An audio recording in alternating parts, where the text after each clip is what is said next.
ভাঙচুর এবং ধ্বংসযজ্ঞ এখানে হয়েছে, এটা আসলে একজন ছাত্র হিসেবে একটা শিক্ষা প্রতিষ্ঠানে এইভাবে ধ্বংসযজ্ঞ চালানো মোটেও উচিত না। এটার জন্য অবশ্যই আমরা দুঃখ প্রকাশ করছি এবং বিসি স্যারের সাথে কথা হয়েছে, আমাদের বিসি স্যার এবং সিটি ইউনিভার্সিটি বিসি স্যারের সাথে কথা হয়েছে। এই যেই ক্ষতিপূরণ হয়েছে, ক্ষতিপূরণ অবশ্যই পুঙ্খানুপুঙ্খভাবে আমাদের ড্যাফোডিল বিশ্ববিদ্যালয় ক্ষতিপূরণ প্রদান করবে। ভবিষ্যতে যেন এই ধরনের কর্মকাণ্ড না ঘটে, কিভাবে আমরা একটা শান্তিপূর্ণ পরিবেশ বজায় রেখে, একটা সৌহার্দ্যপূর্ণ পরিবেশ বজায় রেখে আমরা একসাথে শিক্ষা কার্যক্রম চালাইতে পারি, সেই ব্যবস্থা গ্রহণ করব। যেহেতু এখন পর্যন্ত প্রমাণিত ড্যাফোডিল বিশ্ববিদ্যালয়ের ছাত্র কর্তৃক এই ধ্বংসযজ্ঞ হয়েছে, অবশ্যই এই দায় এড়াতে পারে না এবং এটা কিভাবে ক্ষতিপূরণ দেওয়া যায় সেটা আবারও বলছি।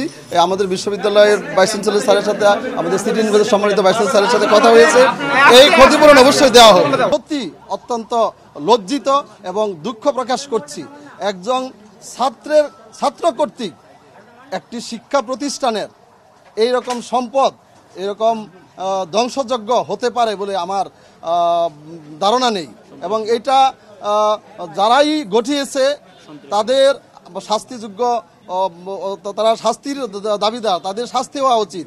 তো এই ছাত্র যারা জড়িত এবং ছাত্র যাই হোক, আমাদের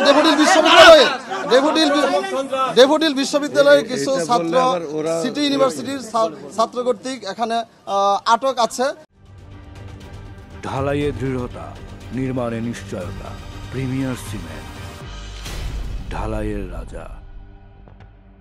সিটি ইউনিভার্সিটির সম্মানিত ভাইস চ্যান্সেলর স্যারের কথার পরিপ্রেক্ষিতে আমরা এসেছি ছাত্রদেরকে নেওয়ার জন্য, কিন্তু এসে সিটি ইউনিভার্সিটির ছাত্রদের সাথে আমরা কথা বলেছি।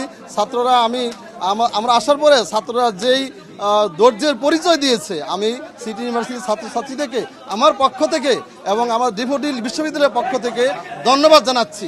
তারা অবশ্যই অনেক সহনশীল আচরণ করেছে এবং তাদের একটাই দাবি, আমি এসেছি আমার faculty of science and information টেকনোলজির এসএসসি ডিন হিসাবে আমি এসেছি, কিন্তু সিটি ইউনিভার্সিটির ছাত্রছাত্রীদের তাদের দাবি হচ্ছে আমাদের ড্যাফোডিল বিশ্ববিদ্যালয়ের সম্মানিত ভাইস চ্যান্সেলর এবং প্রো ভাইস চ্যান্সেলর স্যার আসুক, স্যার এসে যে ধ্বংসযজ্ঞ হয়েছে এগুলি স্বচক্ষে দেখে তারপর আমাদের ড্যাফোডিল বিশ্ববিদ্যালয়ের যে ছাত্র এখানে আটক আছে নিয়ে যাওয়া তাদের দাবি আমাদের বিসি স্যার এবং প্রভিসি স্যার এসে নিয়ে যাবে। এর সাথে যদি আমাদের ছাত্র ড্যাফোডিল বিশ্ববিদ্যালয়ের ছাত্রের বাইরে যদি কেউ জড়িত থাকে, আমাদের বিশ্ববিদ্যালয়ের নিয়ম তাদের বিরুদ্ধে অবশ্যই আইনানুগ ব্যবস্থা গ্রহণ করা হবে এবং যেহেতু দুটো বিশ্ববিদ্যালয় আমরা পাশাপাশি, ভবিষ্যতে যেন এই ধরনের কর্মকাণ্ড না ঘটে তার জন্য একটা সৌহার্দ্যপূর্ণ পরিবেশ কিভাবে বজায় রাখা যায় সেই ব্যাপারে আমি আশা করি আমাদের বিশ্ববিদ্যালয় এবং ইউনিভার্সিটি সহ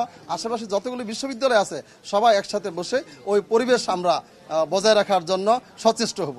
আপনারা জানেন আমাদের ড্যাফোডিল বিশ্ববিদ্যালয়ে অনেক ছাত্রছাত্রী, এখন আমাদের মানে আবাসিক যে হল রয়েছে, আশেপাশের মেস রয়েছে, এখন কোন ছাত্র কিভাবে কোন জায়গা থেকে এসেছে এতগুলো ছাত্র আসলে কন্ট্রোল করা আমরাও যে চেষ্টা করি নাই, আমাদের প্রক্টর এবং সংশ্লিষ্ট যেই টিম আছে সবাই কিন্তু কাজ করেছে। এতগুলো ছাত্র আসলে কন্ট্রোল করা ওই সময় সম্ভব হয়নি।